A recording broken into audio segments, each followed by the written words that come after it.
Hey guys, I am so sorry that I didn't post any videos last week. If you follow me on Twitter or Facebook, you know that I've kind of been going through some stuff, and I wanted to go ahead and talk to you about that today, if that is okay with you. For those of you who used to follow my blog, my year-long challenge is up. It actually was, I think, January 12th was the year mark of when I started my blog. And for those of you who have no idea what I'm talking about, that blog is now since broken. I messed up the HTML and I just haven't had the time or the mind space to even deal with it. So it's just kind of in limbo right now. But January 2013, I started a blog. This time last year, I was basically bedridden with severe clinical depression, and I got to a point where it was either like, this is going to be your life forever, or you need to save yourself.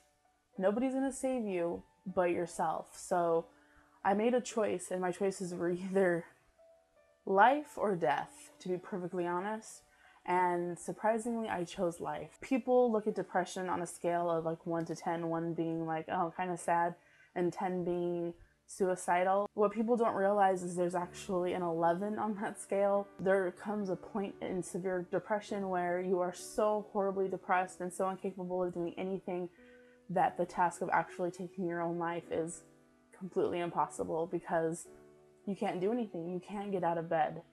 And that's where I was. I was an 11. I was way past the whole taking my own life thing. I was already dead emotionally, completely on the inside. I was a hollow shell that was just existing in this thing we call life. I blogged every single day talking about my depression, my experience, what it was like living in this state of mind. I blogged about my journey through recovery and attempting to recover and pulling myself out of it. Surprisingly, shockingly, I somehow was able to get myself out of bed. It was definitely through baby steps. I always say baby steps. You know, you're not going to be able just to leap out of bed one day with a smile on your face and say, life, I'm ready to be a part of you. That just is not going to happen. I mean, it was little things of like getting out of bed and going out into the living room for 15 minutes where other people were. I had this big problem where I felt completely disconnected from people. I could not make connections. I could not relate. I could not feel any type of emotion towards another person. I didn't feel like I belonged. It was just a feeling of completely being disconnected from every human being. And being around people was extremely hard, extremely awkward. I didn't know how to act. I didn't know how to talk. I didn't know how to relate.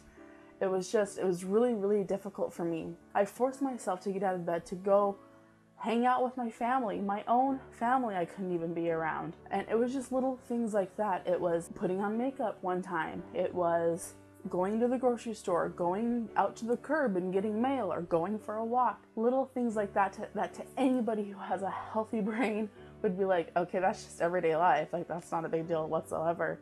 But for people like me, or like you, if you're dealing with this as well, it is like climbing a mountain of gooey marshmallows. I really wanted to make this vlog because a year has passed since I started my road to recovery from severe depression, and I am worlds away from where I was a year ago. I've actually, like I said, been struggling here recently, like this past week. I've kind of slipped back into a little funk. And before I get into that, I just want to say, like, this past year, it hasn't been like constantly gradually getting better. Like, there was definitely periods of time where I would be going up and feeling better, and then something would knock me down, something would happen, and it would completely pull the rug out from under me, and I would fall right back down to square one, and I'd have to rebuild. And that happened more times than I can count. It was not easy. It was not fun. It was really, really hard, and I worked really, really hard to get myself out of it. I will never tell you that it was easy, because it was one of the hardest things, and still is so hard. I'm still dealing with it. I'm not recovered. I'm not out of it, like I'm about to tell you. I did have a long period of time where I was feeling really good. I mean, I wasn't like manic high or anything. I'm not like bipolar where I have really high highs and really low lows. I was definitely just on a neutral playing ground. just totally steady, normal. I can live life. Everything's fine. This past week, I definitely took a little bit of a dip. I've been feeling sad and just really, really tired. And it's not like sleepy tired. It's just like emotionally drained, where like your whole body just feels like a wet noodle. I don't know how else to explain it. Just absolutely no energy, lots of anxiety, just really kind of empty, I guess I could say, and unmotivated to do anything productive. So the idea of getting in front of a camera and smiling or talking was close to impossible. And the fact that I didn't post a video, of course, caused me more anxiety. I'm like, oh my gosh, I have to post a video and I'm not doing it. But I just could not get myself out of it. I just couldn't. I tried, but it just didn't work. And if you do follow me on Twitter, Facebook, or Instagram, or all the social medias, then you know that I actually did try to film a video. I filmed a weekly meal prep video because so many people have been asking for an updated version. Even though I had thrown my back out the day before, I got through the pain, filmed the video, only to find out that my camera did not record any of it. So here I was with all of this prepared food with no footage. So I scrapped that, and we'll have to figure out something for this Wednesday, but meal prep video did not happen. But I tried. I really did try. Now I am faced with a choice of I can give in to this depression, or I can choose to fight it and get out of it and not let it take me. And I am going to choose the latter. I am going to choose to fight it because I don't ever want to go back to the place that I was in a year ago. That was very scary and very sad, and I can't go back there. So I'm filming this video today for my own documentation, since I don't blog really anymore. And it was a year ago that I did start the blog and my road to recovery from depression. I wanted to make this video so that maybe in another year I could go back, watch this, and be like, oh my gosh, look at how far I've come. Because I can go back and read these posts that I have saved from my blog, and how far I have come is just insane. I cannot even believe. Like, I know I keep saying it, but I can't believe how far I've come in just a year. So if I can make that much improvement in a year, I just can't even imagine where I'm going to be in another year. So I wanted to make this video documenting kind of what I've been going through so that I can look back on it and see how far I've come this year. So enough about that. Let's go ahead and incorporate kind of a December, half of January wrap up in this video since I'm here. I did a juice cleanse. I think I lasted 5 days. I didn't weigh myself on my last day. I don't know why, but day 4 I weighed myself and I had lost 15 pounds. Woohoo! It was really a great experience. The first couple of days I felt like death. It was horrible, but I stuck with it. And by day 3 I felt like $1,000,000. I really wanted to go for 7 days, but I don't know, like I just was like, I'm done, I guess. And I just stopped doing it. I don't know. I kind of want to try again for the 7 days, but I'll let you know. I really am not sure yet. I'll let you know. But I was proud of myself for going 5 days. That's a pretty good accomplishment because every other time I've ever attempted, I never complete it.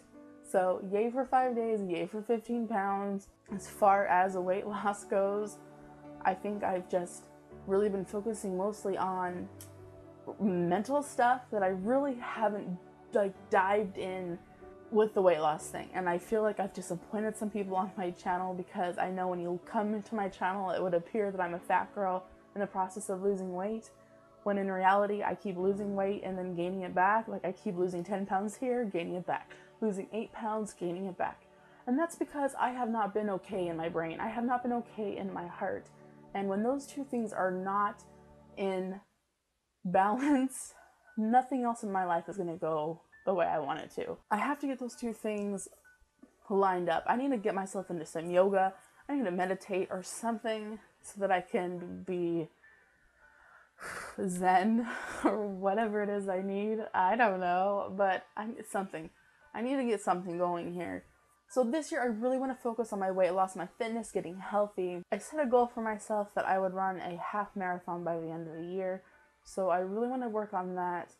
I was planning on running the Disneyland half marathon in Anaheim only because That has been my dream for many, many years. I'm kind of an all or nothing kind of girl, and I'm also a romantic. And Disneyland is my most favorite place in the world. Aside from Santa Monica, Disneyland is one of my favorite places in the world. So I just figured that it only makes sense that to celebrate a year of enormous weight loss and getting in shape, that I would reward myself by running the Disneyland half marathon, living out my dream. But that's going to cost a lot of money, and I don't see it happening. So I'll probably just run around my neighborhood 13.1 times. Because like I said, I'm an all or nothing kind of girl. Either I'm going to run the Disneyland half marathon, or I'm not going to run any official half marathon whatsoever. I will just run it in my neighborhood. I don't care. So that's what's going on with me, guys. Again, I'm so sorry that I was absent last week, but it just wasn't possible. That's my story. Those are my updates. I cannot believe how many new subscribers we have. Guys, seriously, I remember the day I hit 50 subscribers and I was like, what in the world? How is this even happening? But now we're at like 1,400? Almost 1,500? I think we're almost to 1,500, which is just crazy to me. I want to say thank you to all of my new subscribers. Thank you to my old subscribers. I appreciate you guys so much. Thank you for just spending time with me and taking a chance on my channel. It really means a lot to me. And if you are new to my channel, I hope you will subscribe by clicking on that button right below. I put out new videos every Monday and Wednesday, normally, that is my schedule. And if you like, you can also follow me on Facebook, facebook.com/bestkimEver, and you can find me on all the social medias at bestkimEver. Thanks again for being here. I love you so much, and I will see you on Wednesday with probably a healthy snack review. Bye, guys.